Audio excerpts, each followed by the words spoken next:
বিজেপির রাজ্য সভাপতি সাংসদ শ্রমিক ভট্টাচার্য বলেছেন, কলকাতা সহ রাজ্যের বিভিন্ন স্থান থেকে আজ এই পরিবর্তন যাত্রা শুরু হচ্ছে।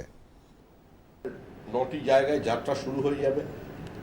কলকাতাতেও বৃহত্তর কলকাতার 29টা অ্যাসেম্বলিতে একটা করে ট্যাবলো, তারও সূচনা হয়ে যাবে এবং সমস্ত কেন্দ্রীয় নেতৃবৃন্দ এবং রাজ্য নেতৃবৃন্দ এতে অংশগ্রহণ করবেন। যে নেতারা এখানে আসবেন তাদের ভারতবর্ষের মানুষ চেনেন, আপনারাও জানেন।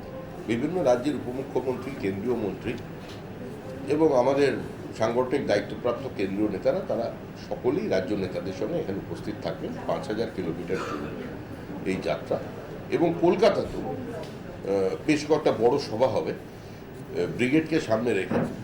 14 তারিখ নরেন্দ্র মোদীজির প্রোগ্রামের আগে সেটা হবে, সেখানেও আমাদের মানুষজন থাকবে। আর এরপরে আমরা একটা ভিডিও তৈরি করেছি, আজকে সেটা লঞ্চ করা হচ্ছে। আপনাদের কাছে আবেদন জানাচ্ছি, আপনারা এই বিষয়টি একটু দেখুন।